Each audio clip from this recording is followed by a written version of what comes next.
Remember when Noah survives the flood in Genesis chapter 9? Well, right after that, there's this really weird story that's shrouded in mystery. Noah gets drunk, finds himself naked, and then the text says that his younger son Ham looked upon his nakedness. Noah goes full rage, curses Ham's son Canaan, or Canaan, and then the story ends. And all of this seems to make no sense because it's shrouded in mystery. But when you realize all the different connections to Genesis 3, it all begins to make a little more sense. So let's jump into Genesis 9, verse 18 through 25. Genesis 9:18 says, "The sons of Noah who went forth from the ark," and I just want to highlight, the sons of Noah who went forth from the ark were who? Shem, Ham, second born seemingly, if we're going to go chronological order, and Japheth. Ham was the father of Canaan. This is the first time we will see Ham referenced as the father of Canaan in this whole story. And we'll see it again in like 3 more verses, and then again in 3. It's just, for some reason, this story gets people. Okay, so let's read this. We'll try and break it down as best as we can. To summarize Genesis 9, God blesses Noah, his family, all the animals. God makes a covenant, puts a sign in the clouds, makes covenant with all creation. And then Noah's second-born, Ham, which I used to refer to him as the third-born, his youngest. I don't think that's actually the case, but he does something weird to Noah. So, just looking at verse 18, we're going to break this down as best as we can. The sons of Noah who went forth from the ark. I have a question. Why this extra, seemingly unnecessary detail and clarification? Why do we need to clarify that these are the sons of Noah who went forth from the ark? We've already seen it. We've already gotten those details. My question is, not to say I'm suspicious either way, but is this to distinguish between Noah's sons that were on the ark versus Noah's sons that weren't on the ark? Now, I know the text does not record Noah having any other sons, so we don't want to go beyond what the text records. And we're not going to speculate either way necessarily and say, we can absolutely say, but did Noah possibly have any other kids throughout his life? I don't believe we can say definitively yes or no, okay? I don't believe either side can say, well, absolutely not. Well, and absolutely yes. You can't really definitively, stake a claim like that.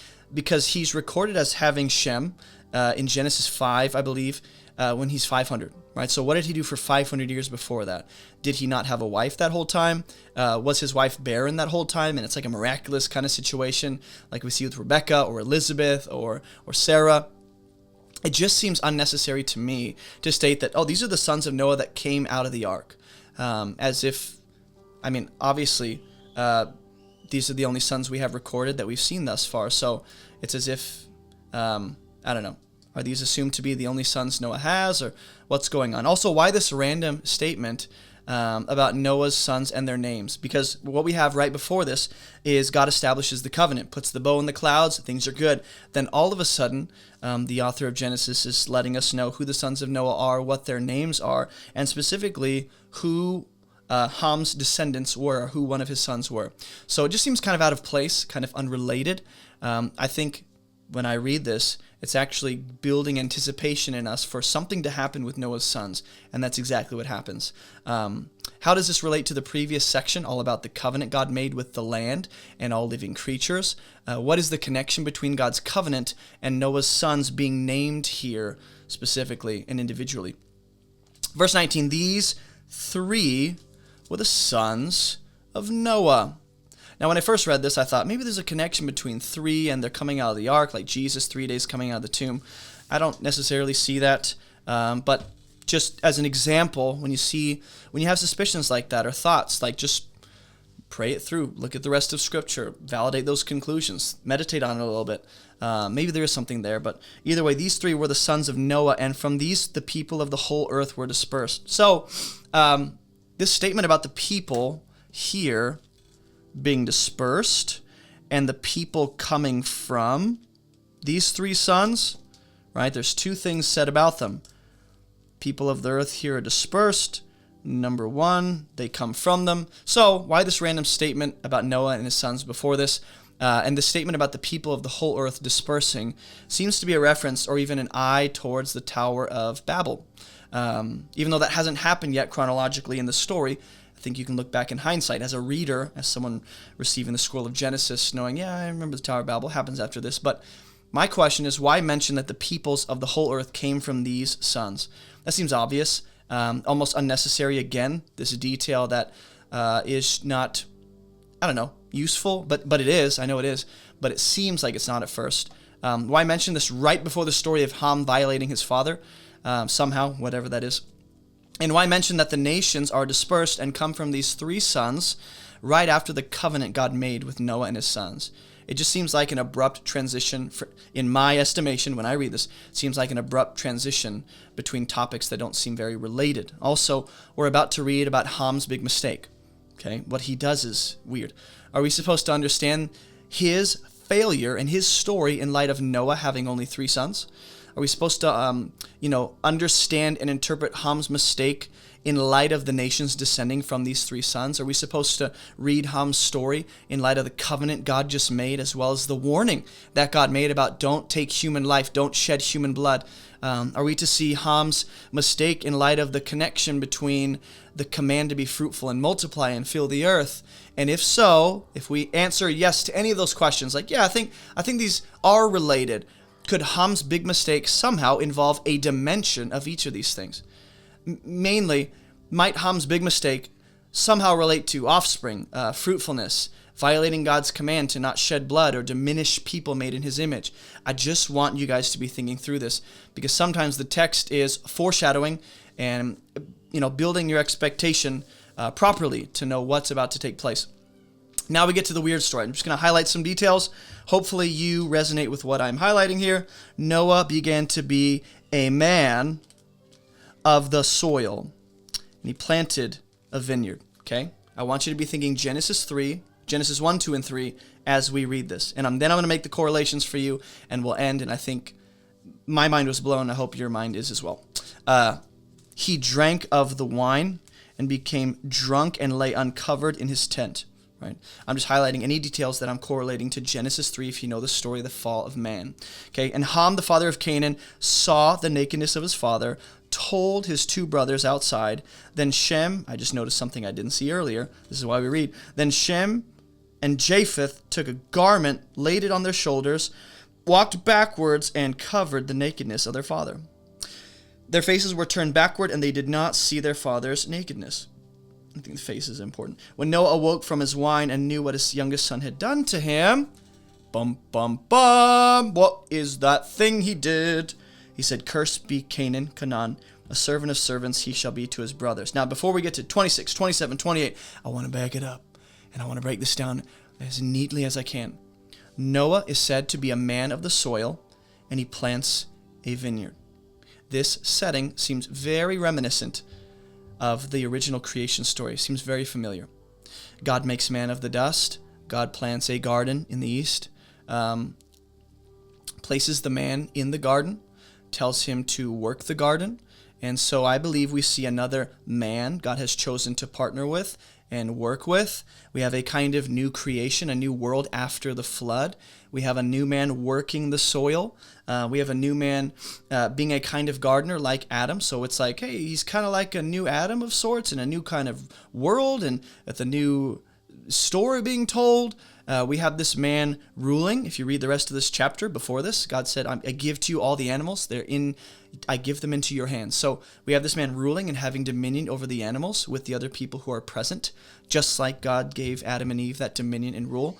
We have a command to be fruitful and multiply right before this, just like God told Adam and Eve when he made them, be fruitful and multiply, fill the earth, cultivate, all that stuff. We have God already give instruction on what to eat in the last few verses. Go to verse, I think it's 9 through 10.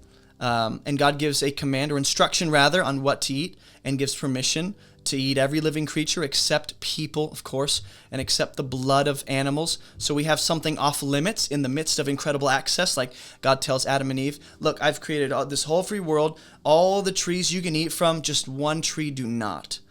So we have this forbidden aspect in the midst of all this access, right? We have the fruit of the vineyard. He becomes drunk from the wine and lays uncovered in his tent. Just as Adam and Eve consume the forbidden fruit, we have Noah consuming what comes from the vine, the fruit. And then Noah becomes intoxicated. His senses are affected, right? Just as Adam and Eve had their senses affected or their eyes opened to know that they were naked, right? So we have Noah also laying uncovered in his tent. He's naked, Just as Adam and Eve, after they consumed the fruit and ate from the forbidden fruit, they realized they were naked, right? So they tried to cover themselves up. We have here the nakedness of Noah being looked upon by Ham, the second born. Ham is looking at, he saw the nakedness of his father, and he told his two brothers outside. So there's something about reminiscent here, at least for me. We have nakedness being looked upon by Ham. Just as Eve looked at the forbidden fruit after the serpent said, it'll make you like God. She goes, and she saw it was good for food, pleasant to the eyes, and desirable to make one wise, right? So she and Ham both seem to have this same lustful desire where they look at something with a kind of lustful appetite and desire for, which is outside of God's will and God's purpose. Real quick, if you don't know me, my name is Jason, and I have some free gifts for you at abovereproachministry.com. Go to the website or click the links in the description below to check out all of our free Bible study resources. We have online Bible classes, devotional studies, Bible study workshops, all of my sermon notes, and more. You can even join our online church community on the Discord app. We also have discussion groups all around the world, and if you don't see one in your area, message me and we'll help you start a launch group. I personally lead a group in Spartanburg, South Carolina. If you live in the area, we'd love to have you join us on Fridays for Bible study. So contact me if you're interested, and if you or your church would like me to come preach or teach, just message me or shoot me an email and we'll see what we can do, because I love preaching in person. If you're a new follower of Jesus, click the New Believers section to access everything we recommend for new believers. And be sure to snag a copy of my book, Fruitful, to support this ministry. All right, that's all I got for you. Let's jump back into the video. We also see Ham tells his brothers, just like Eve is told by the serpent to eat the fruit, and then she tells Adam, no, you can eat from the fruit here, and she gives to him. I see that same thing. Then Shem and Japheth took a garment, laid it on both their shoulders, and walked backward, and covered the nakedness of their father. So Shem and Japheth have, I guess, like they're just, I don't know, they have done nothing wrong. So it's as if they're cleaning up a mess that isn't necessarily theirs. The two brothers are outside, it says. They're outside and then they come in. I think the two brothers being outside seems reminiscent. Maybe this is a stretch, but as far as I'm concerned, they're outside the tent where the nakedness and things happen, just as the cherubim are placed outside the garden to guard the way back to the tree of life. And the two brothers play a kind of guardian role. They're covering or guarding the nakedness of their father, right? We also have Shem and Japheth covering their father's nakedness, just as God covered the nakedness of Adam and Eve, except Shem and Japheth turn away. They're walking backwards, whereas God actually takes it all head on and confronts that human shame and deals with it. And even though it wasn't his mess, he covers it, just like Shem and Japheth kind of do here. Also, Noah here, he woke from his wine and he knew, just like Adam and Eve knew they were naked. He knew it, his youngest son. Interesting. I guess Ham is his youngest son. I wasn't wrong. Okay. Ham is you learn things as you go. How did I not read that earlier? Ham is the youngest son. When he knew what his youngest son had done to him, and maybe this is not chronologically, maybe I am onto something. I forget where I heard this, but Ham isn't necessarily chronologically the last born, but in the status of the patriarchal hierarchy and the name being passed and the heirs, right? So in the name of the sons, the firstborn, then you have Japheth, and then Ham is last, even though he was born second. He has that status of last. I think that's what takes place here, actually. I think we're supposed to see that, like, hey, he's not the youngest. Well, he is in the hierarchy of rights and status and privileges and inheritance and all that, and continuing the name. But either way, Noah, I didn't see that earlier. Noah curses Canaan. He says, "Cursed be Canaan, a servant of servants shall he be to his brothers." So Noah curses Canaan after realizing what Ham did to him, just as God gives consequences to Adam, Eve, and the serpent for their actions. So we see Canaan cursed here, but in Genesis 3, God curses the ground with Adam. A human curses another person here, so this is not God cursing. This is Noah, a human being cursing another human. And God didn't even curse another human in Genesis 3 at the fall. He cursed the ground. So also an interesting, almost like play off each other. And then the last thing, Noah's curse upon Canaan, because of Ham's actions, is a lowered status. he's humiliated. He's brought to a lower station, just as the serpent was told he would eat the dust of the ground and crawl on his belly. To note, the serpent was lowered to a lower status. It's as if Ham here is functioning as the crafty serpent trying to take what isn't his. And if the serpent was trying to rise above humans in Genesis 3 and trying to usurp their authority and rule over them by undermining their authority, it would make sense that Ham is doing something similar here. So I think we're getting an idea of what Ham is doing. Even if we can't nail down the specific action, we can nail down the purpose and the intent and the heart. Somehow uncovering Noah's nakedness is disrespecting, dishonoring, and even possibly, very likely, usurping Noah's authority and undermining his position as the patriarchal head. And up to this point, Noah has functioned, and we've seen him do certain things and relate to God in certain ways where it's like, he looks like a priest. He seems to be functioning like a priest in service to God on behalf of others. And so, considering that, up to this point, Noah's functioned in a kind of priestly role in several different ways.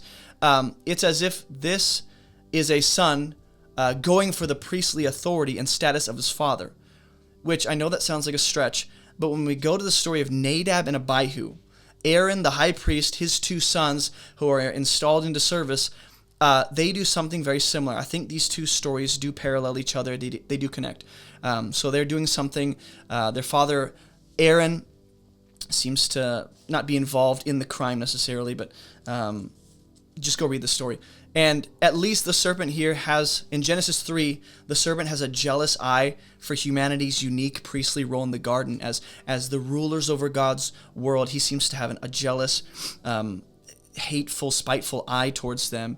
And I think potentially that carries over into what Ham is doing. I don't think that's purely speculative. I think when you read all these different components and what's happening here, you really get a flavor of what Ham is doing or what he did and why Noah reacts the way he does.